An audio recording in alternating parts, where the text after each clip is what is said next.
mini atau kandang lalat mini. Kalau kenapa dikatakan mini karena kecil. Sebenarnya kita bisa buat besar. Kemudian ini adalah prepupanya, Bu.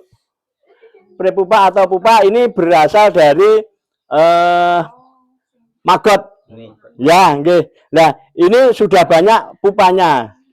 Apa bedanya pupa dan prepupa? Kalau prepupa itu masih gerak-gerak. Nah, ini yang masih ruget-ruget ini prepupa namanya. Ini prepupa. Kalau yang sudah diem itu namanya pupa. Nah, kemudian yang kedua, Pak Ibu, ini adalah maggot kita. Ini maggot kita memang sengaja kita campur. Jadi ada yang dewasa, ada yang remaja, ada yang masih baby. Ini campur. Jadi kalau yang sudah besar ini sudah dewasa atau remaja. Kemudian ada yang remaja itu yang agak kecil. Yang paling kecil ini dia yang baby maggot. Biar jelas ini saya tuang saja di tempat yang lebih lebar. Oke. Terus nyuwun sewu Bapak Ibu. Prinsip kita budidaya maggot, kita sudah memanfaatkan sampah organik makanan kita. Yang kalau Bapak Ibu lupa tidak membuang di tempat sampah, pasti akan satu bau, busuk, kemudian akan mendatangkan lalat hijau. Yang lalat hijau ini nanti akan menjadi sumber penyakit bagi kita. Nah, ini juga bau, karena apa? Makanannya juga sampah sisa makanan. Tetapi baunya maggot kita ini insya Allah barokah, karena apa? Maggotnya bisa kita pakai untuk pakan ayam, pakan ikan, pakan burung, dan sebagainya. Kemudian nanti kasgotnya bisa kita pakai untuk pupuk. Nah, ini kita tuang saja. Memang agak bau, kok bau? Nah, memang bau, saya makanya matur, karena memang ini asalnya kita dari budidaya maggot ini pemanfaatan limbah organik rumah tangga. Nih. Enggak pernah mandi ya, Pak? Enggak pernah mandi. Kok mandiin kok?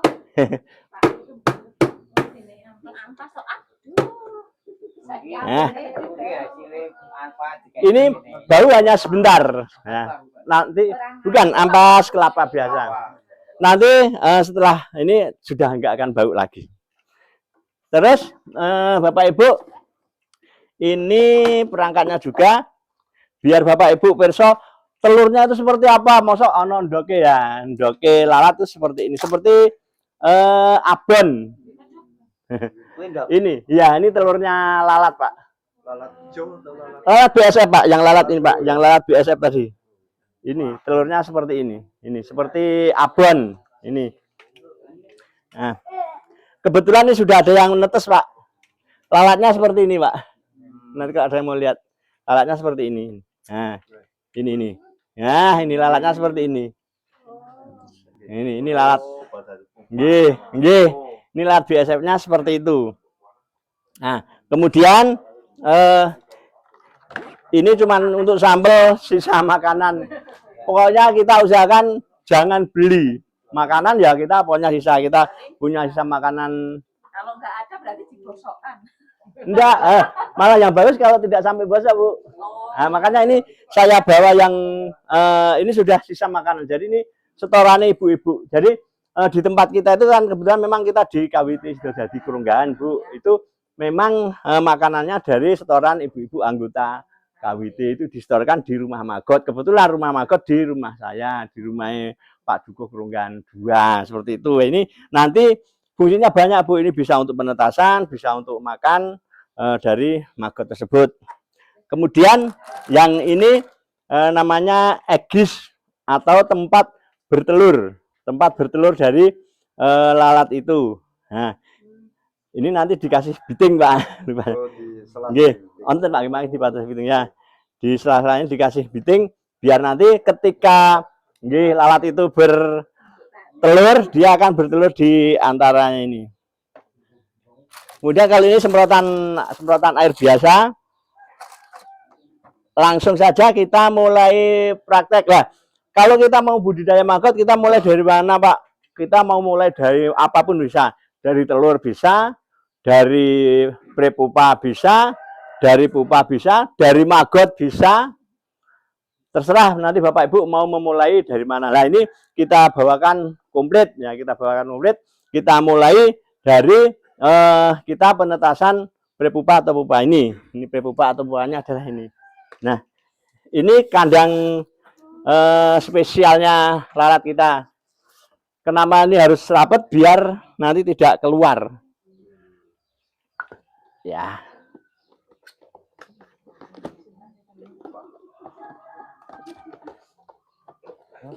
Ya. Ini prepupa-pupa kita taruh di tempatnya. Ya, kita taruh di tempatnya ini. Ye. Kalau Bapak Ibu di rumah punya ternak ayam, kambing, sapi, di tempat pembuangan kadang sudah ada seperti ini, meskipun Bapak Ibu tidak memelihara, karena dia memang senang dan hidup di situ. Nah, ini kita masukkan di kandangnya. Nah, kalau dalam kondisi terang benderang seperti ini, dia nanti akan lama menetasnya. Makanya harus kita kasih penutup biar agak redup atau agak gelap. Ini nanti sampai 7-10 hari sudah netes semua, Pak. Kemudian yang kedua, ini yang kita kasihkan tadi saya bilang ini sisa dari buah keluarga. Nah, tidak perlu banyak-banyak. Tidak perlu banyak-banyak. Nah, ini kates, Bu. Kates itu malah bagus. Nah, terus setelah itu nanti ini kita masukkan, Bapak Ibu. Kita masukkan di sini. Kita masukkan di sini. Nah, kemudian kita pasang egisnya. Nanti nyuntulung dikasih sekat, Pak, nggih. Biar nanti nggih. Nggih. Ya, nggih. Terus tinggal kita taruh di sini saja. Nanti dalam waktu 7-10 hari prepupa ini nanti akan menetas. Ya, prepupa ini nanti akan menetas dan kemudian akan menjadi lalat. Nah, nyuntung mang dipotong padi. Nah, biar ada tempatnya. Nah, tinggi sekat. Nah, kenapa Bapak Ibu ini kita berikan makanan di tempat penetasan ini atau di tempat budidaya lalatnya? Satu, agar nanti lalat kita yang sudah menetas dan tumbuh di sini, kemudian kawin di sini, dia akan bertelur di tempatnya, yaitu di egis yang kita buat itu. Itu yang pertama. Yang kedua, ketika kita lupa tidak ngerok telurnya, dia nanti akan menetas sendiri. Ya. Dia akan menetas sendiri ya. Ketika di sini ada makanan, dia nanti akan pindah ke sini. Dia akan menetas di media ini. Ya, seperti itu. Nah, ini jalan saja kita masukkan gini. Nah, dan tidak nanti ditambah. Iya. Oke. Dah, ini tinggal taruh sini. Nah, dia nanti akan sekitar 7-10 hari sudah akan netes semua. Dia akan hidup di sini, kawin di sini, bertelur di sini, mati di sini. Nah, yang menjadi catatan Bapak Ibu, ketika lalat BSF ini sudah dewasa dan dia sudah kawin, kalau yang jantan setelah kawin dia nanti akan mati. Nah, yang betina ketika sudah bertelur, dia juga akan mati. Makanya Bapak Ibu nanti pelihara yang banyak banget ini insya Allah masuk surga. Memelihara yatim piatu. Ini yatim piatu semua. Ya.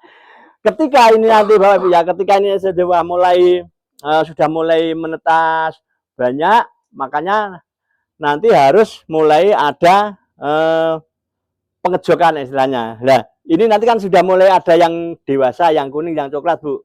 Yang coklat dan sebagainya. Nah, ini nanti sudah mulai bisa dimasukkan di sini lagi yang paling bawah.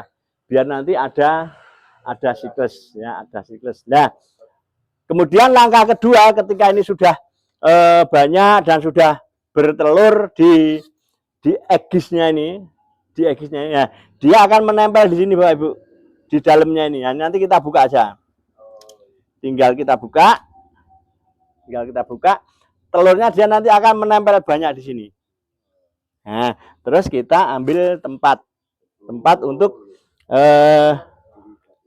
naruh telur. Pakai pisau bisa nanti.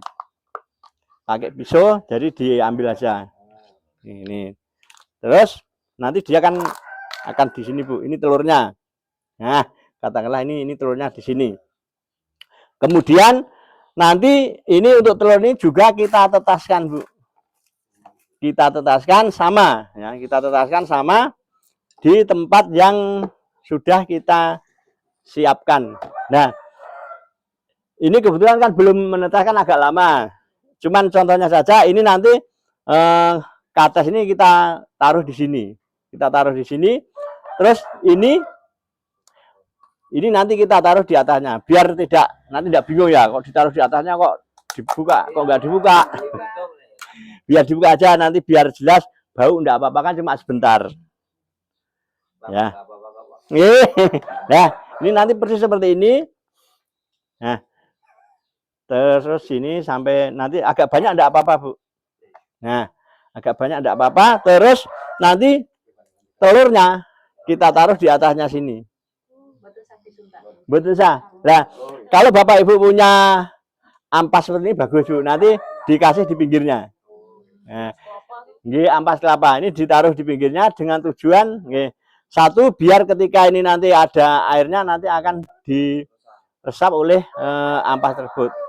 Yang kedua, otomatis karena diresap dia akan kering, tidak akan basah banget. Nah, ketika kita memasukkan ini kan bening, Bu. Nah, nanti ketika ini sudah berumur 3-5 hari, dia akan berubah menjadi coklat. Bukan berubah coklat tempatnya, tetapi karena telur-telur ini menetas. Menetas jadi memenuhi tempat ini, dan dia akan pindah ke sini. Dan ini nanti akan berubah jadi bening lagi. Dia akan sudah pindah sini, dan ketika sudah pindah sini, berarti kita sudah punya baby maggot yang sangat kecil. Kalau kita lihat pakai pembesar ya kelihatan. Tapi kalau kita pakai mata biasa enggak kelihatan. Tapi ketika nanti sudah ada airnya akan kelihatan. Di air ini dia akan gerak terus gini. Nah, ini nanti biar dia hidup dengan media yang kita sediakan ini, yang ke atas ini. Tapi nanti kalau misalnya sudah mulai kelihatan, harus sudah mulai dikasih makan. Bulu pisang bekas, nasi bekas, roti bekas, ketela bekas, entik, tela, dan sebagainya. Dia akan makan sisa makanan kita itu. Sampai nanti dia sudah mulai seperti ada yang baby maggot, kemudian ada yang remaja, ada yang dewasa. Nah, kalau dalam satu siklus seperti ini nanti insya Allah besarnya akan sama. Kalau ini memang sengaja kita campur biar ada contoh baby maggotnya, maggot remaja, kemudian maggot dewasanya. Nah, ketika ini sudah mulai umur sekitar 15 hari, 20 hari, dia sudah jadi maggot remaja. Sudah mulai maggot remaja, sudah agak besar. Dan ini biasanya yang kita laris dibeli oleh pembeli itu yang sudah ini, yang agak remaja ini. Ada yang untuk pakan burung, ada yang untuk mancing, kemudian ada yang untuk pakan ayam dan sebagainya. Kita belum bisa produksi banyak, Bu, karena sampah kita ternyata setelah kita kelola juga nggak banyak. Karena dari 1 kilo maggot kita ini itu bisa menghabiskan 4-5 kg sampah dalam 24 jam. Nah, kalau Bapak Ibu ini punya 2 kilo, berarti minimal harus menyediakan 8-10 kg sisa makanan. 1 kilo itu berapa?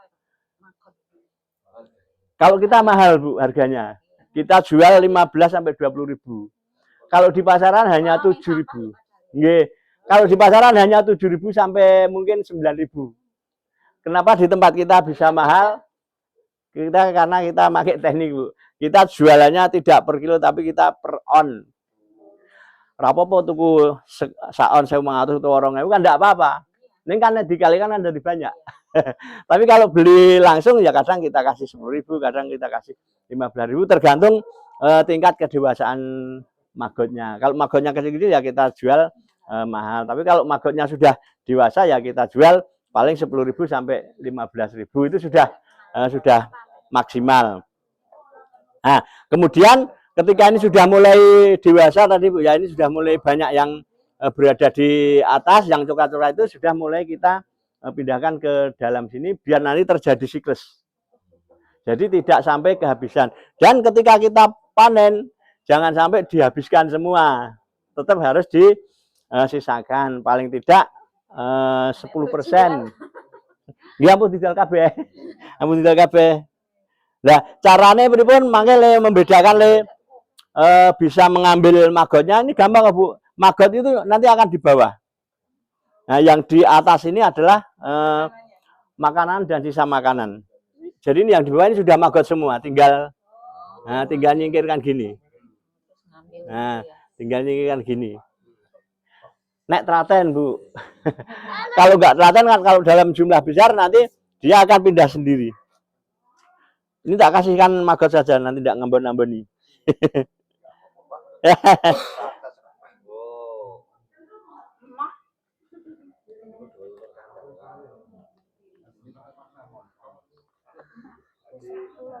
Nah, nanti kalau ibu-ibu sudah punya sisa makanan, sudah langsung dikasihkan makan, enggak apa-apa, nanti akan habis dengan sendirinya.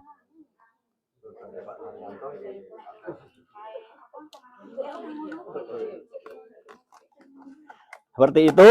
Kemudian untuk proses selanjutnya, nanti karena kita sudah dalam satu siklus, ya insya Allah nanti akan bisa selesai dengan bagus. Nah, catatan Bapak Ibu, ketika nanti kita sudah mulai banyak lalatnya di sini, kelemahan magot kita itu dia sangat disukai oleh cecak, sangat disukai oleh tikus, sangat disukai oleh kadal dan sebagainya, termasuk semut.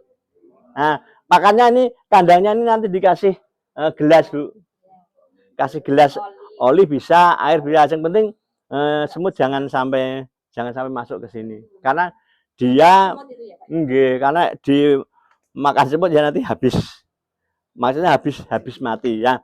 Kemudian Bapak Ibu nanti untuk mengambil telurnya, karena kan ketika kita ngambil telur otomatis sedang dalam keadaan banyak lalat. Nah, jangan sampai keliru, nanti ketika keliru waktu nanti lalatnya akan terbang semua. Misalnya yang seperti ini kita buka, nanti lalatnya akan bubar. Misalkan ini banyak lalat ya, banyak lalat, kemudian kita lupa, kita mau ngambil telurnya kok siang hari, begitu kita buka, nanti dia akan terbang semua ya. Yang paling bagus itu setelah adzan maghrib sore atau malam. Kalau malam meskipun kita buka dia tidak akan keluar, dia tetap akan di dalam. Nah nanti ngeroknya kan kita ngambil ininya saja Bu, kan kita ngambil ininya saja. Nah nanti kita tutup lagi, ya kita kerok di luar, sudah tidak masalah. Seperti itu. Kemudian yang menjadi kuncinya lagi biar Bapak Ibu berhasil untuk menetaskan ini, ya minimal 3 sampai 4 hari sudah harus ditengok. Harus ditengok lalatnya sudah bertelur belum. Kalau sudah bertelur ya udah nanti langsung kita tempatkan. Nah, ini untuk penetasannya boleh beberapa tempat Bu, tidak hanya satu tempat. Kalau nanti sudah setiap 3 hari diambil, semakin banyak semakin bagus. Nah, syukur punya timbangan Ibu-ibu, biasanya punya timbangan gram. Yang kecil itu ya. Ini kalau telur ini 1 gram Bu, nanti dia akan menetas menjadi 1 sampai 2 kilogram magot. Pak, kalau itu harus ditutup seperti ini atau dibiarkan begitu aja? Ini di luar Bu. Ini Mas, yang ditutup namung niki mergo lalere. Nggih. Ngapunten ini magot kita agak kelaparan jadi. Nggih. Can mboten kula pakani niki men mangan ten iki. Ya. Nggih. Terus ketika nanti kita sediakan ya Bu nggih. Sebenarnya kita kan inginnya lalat itu kan bertelur di egis.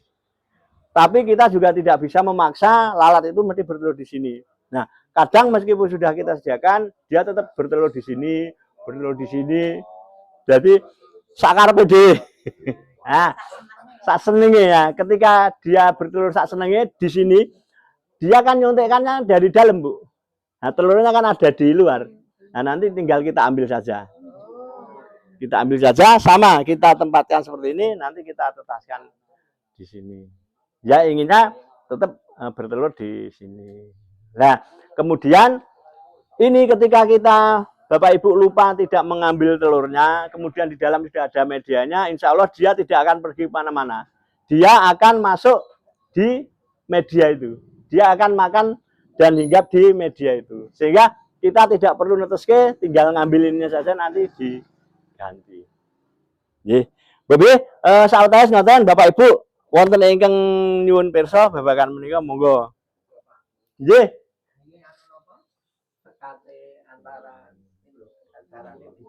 Nggih. Itu ada peraturan ketebalannya. Mboten Pak, mboten nggih. Ini sudah pas nggih.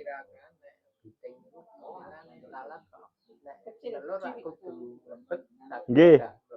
Nggih, nggih. Nggih.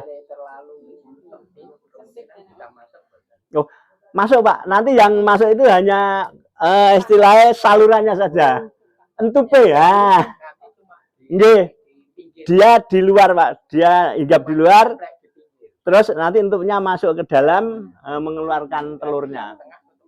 Tetap kosong Pak, nggih, nggih. Jadi dengan pelepasannya telur, nggih, nggih. untuk kita alatnya spesial atau cuma asal Peso, Oh, karena bisa nggih. merusak telur. Betul, nggih. Jadi kita tetap nanti bisa merusak telurnya ketika memang dileleh kita pakai lajeng sing kandel. Ya, paling bagus adalah pakai cutter. Kalau cutter kan tipis, ya. Kita tidak menutup kemungkinan tetap ada yang kena pisau itu. Tapi kalau cuma kena istilahnya kan meminimalisir, tetap nanti insya Allah tetap akan aman. Nggih. Nggih. Yang namanya apa? Istilahnya breeding ya Pak. Nggih. Kan dari setelah jadi lalat, Nggih. akan kawin, Nggih. akan menjadi bertelur. Nggih. Maksud saya pernah cuma tanya. Nggih, nggih, nggih. Itu kok kalau di sini masih dikasih semacam apa? Pelaras godong. Nggih, nggih. Itu terus digantungkan. Nggih, nggih. Fungsinya sama enggak dengan ini? Ya, gini. Jadi kandang ini kan kecil. Ya. Ya. Terus perlu diketahui Bapak Ibu, ketika lalat ini dia netes kemudian tumbuh sampai dewasa, dia umurnya tidak panjang. Hanya sekitar 7 sampai 10 hari. Kalau dia nyaman di sini mungkin dia bisa hidup 10 hari, mungkin bisa 11 hari. Tapi kalau dia tidak nyaman di sini, dia mungkin 7 hari sudah mati sehingga belum sempat kawin, belum sempat bertelur, dia sudah mati. Kenapa ini dikasih klaras? Sebenarnya untuk menambah kenyamanan dari lalat kita. Bisa Pak, misalkan nanti ditambah bambu sini ke sana, kemudian yang di tengah ini digantungi klaras. Artinya kita memberikan media bagi lalat itu biar dia tidak hanya menempel di sini, tapi bisa menempel di klaras. Itu yang pertama. Yang kedua, lalat ini dia kan tidak makan. Ketika dia netes sampai dia mati itu tidak makan, tetapi dia hanya butuh minum. Nah, butuh minum pun kita tidak bisa, misalkan kita kasih air, kita lihat dia minum itu kita tidak pernah tahu. Makanya yang paling bagus disemprot. Nah, ini. Nah, ini ada semprotannya ini. Nah, fungsi semprotan ini satu, ketika ini nanti sudah banyak yang menetas, syukur tadi misalnya punya klaras, kemudian digandul biar dia hinggap di klaras itu lah. Air gula itu kita semprotkan di klarasnya.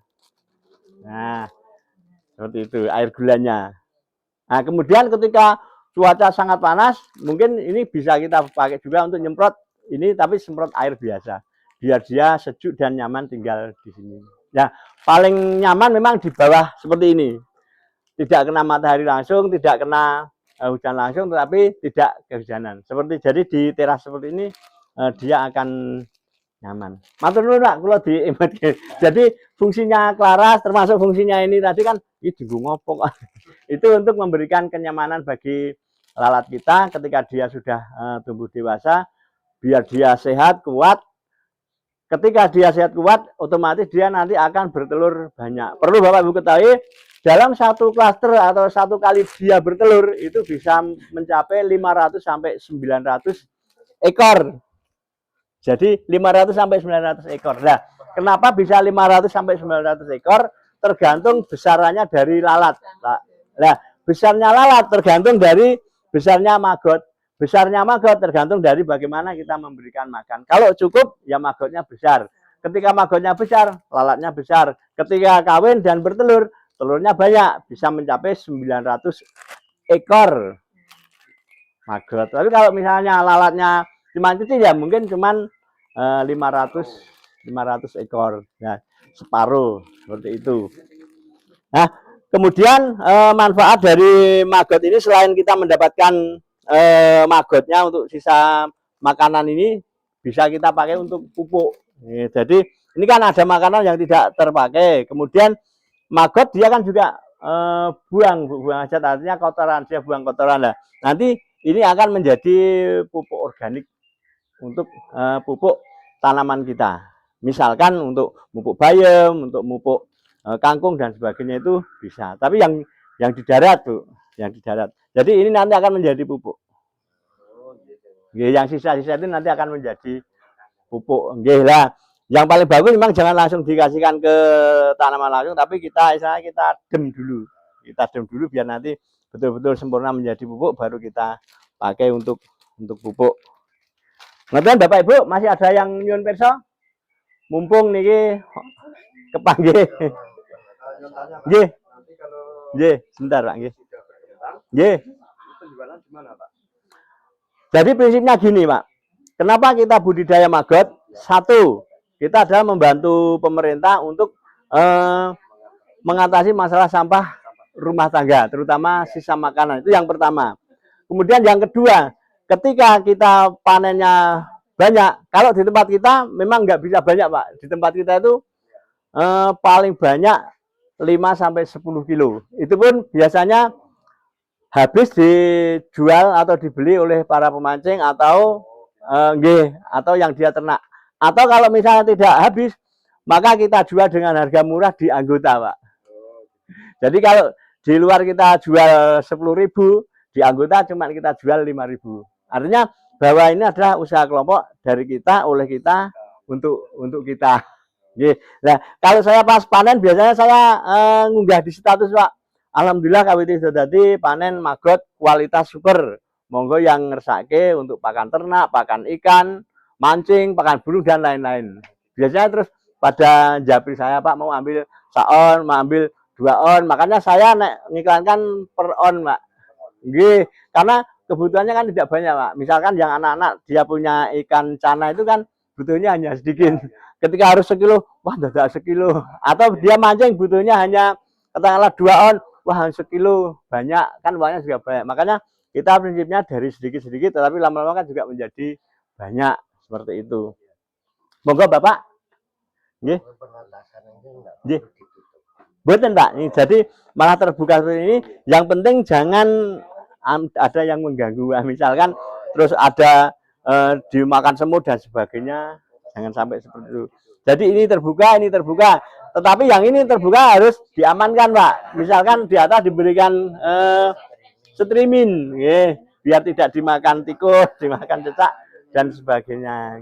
Nah, terus untuk yang maggot kita ini belum boleh diberikan ke ayam joper kita tanpa sepengetahuan Bu Dokter Hewan, karena yang joper kita ini kan harus disiplin.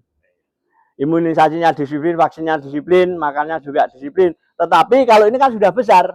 Nah, ketika Bapak Ibu di rumah punya ayam, punya entrok dan sebagainya, ini kalau mau dikasihkan tidak apa-apa. Tapi kalau untuk yang ayam kita yang joper ini, nanti paling tidak umur 40 hari baru boleh diberikan maggot ini. Seperti itu. Nah, Bapak, masih ada yang nyuwun pirsa? Ini ibu-ibu ada yang belum bertanya? Wah, Mbak Krina seneng ruget-ruget. Maggot kita. Nggih. Nggih. Matur nuwun, Pak. Nggih. Nggih. Nggih. Nggih. Itu yang paling ditakuti sama lalat yang sejenis Nggih. itu apa? Karena saya pernah memelihara. Nggih. Lama-lama itu maggotnya hilang, yang lalat mengisi Oh, atau mungkin zamannya akan terdesak ya Pak ya. kalau dibudidayakan insya Allah tidak terdesak Pak. Artinya kan kita sudah sejak dari 2019 Pak, itu kita sudah ternyata aman nyaman tersiklus. Artinya kalau sebenarnya ketika sudah ada ini malah yang lalat hijau itu malah nggak seneng, malah hilang Pak, malah hilang. Bahkan kepek sore kita itu dikasih makanan oleh ibu-ibu, ada set-set lalat hijau itu dia nggak akan tumbuh di kandang kita Pak. Kalau saya pernah buat Nggih. itu tapi ininya agak kasar. Oh, enggak apa-apa Pak. Yang penting ini kan lalat ketika netes dia tidak keluar. Pakai kelambu tempat tidur bisa, pakai kelambu bayi itu bisa. Yang penting nanti dia akan tidak keluar ketika Jadi kalau sudah kita netas. lalat kemungkinan menang ya. Menang Pak, dia menang Pak. Dia menang. Nggih. Dia tidak akan hidup di situ Pak. Contohnya Pak, kita pernah punya kasus karena kita ibu-ibu itu lain nyetori kan Pak. Jadi nyetori sisa makanan itu kadang-kadang ibu-ibu kan malas kalau hanya sedikit Pak. Lain nyetori ke tempat kita itu sudah banyak uget-ugetnya itu. Nah, terus kita tetaskan Pak, kita tetaskan di kandangnya Pak. Yang hitam, yang lalat kita tumbuh bagus, yang hijau juga dia tumbuh jadi satu di situ. Tetapi nanti dia yang lalat hijau akan mati. Tinggal yang nanti yang lalat kita. Seperti itu. Insya Allah makanya ketika kita budidaya lalat BSF ini untuk lalat yang lain, insya Allah nanti akan hilang atau medeni lalat ini. Nggih. Nggih. Nggih. Monggo Bapak Ibu masih ada pertanyaan malih? Nanti kalau misalkan di proses budidaya ini ada kesulitan, mangke saged WA kula, mangke kula tak nyuwun nomere Pak Dukuh, mangke biar bisa atau salah satu kelompok nanti biar nggih biar nanti bisa komunikasi. Ngoten Bapak Ibu? Terus ini saya pesen kula yang terakhir, monggo nanti karena ini kan kita untuk kelompok ini mau ditempatkan di mana, kemudian ngasih makannya mau seperti apa, nopo mangke Bapak Ibu di rumah itu punya sisa makanan, nanti mulai dikumpulkan, disetor di tempat sini. Nah, kemudian nanti Pak Dukuh biar menyediakan tempat sisa makanan yang berupa galon cat yang 20 kg ya Pak, yang bisa divakum itu. Sehingga ketika Bapak Ibu nanti nyetorkan sampah itu ada ugetnya ada sebagainya, divakum aja. Nanti 20 jam dia akan mati, tidak akan tumbuh lagi uget-ugetnya. Ngoten Bapak Ibu, mbok bilih wonten atur kula ingkang kirang pas. Kula nyuwun pamunten lan mangke saged dikomunikasikan malih saya lewat dinas, lewat kula langsung. Syukur bagi mangke Bapak Ibu kersa rawuh ten Krunggahan ningali budidaya magote ibu-ibu KWT Krunggahan. Monggo kami persilahkan karena hanya di rumah saya Pak. Monggo kami terbuka ketika nanti Bapak Ibu mau melihat langsung usahane ibu-ibu KWT. Nggih, boleh. Monggo. Nggih, wabillahi ngaten, matur nuwun. Assalamualaikum warahmatullahi wabarakatuh.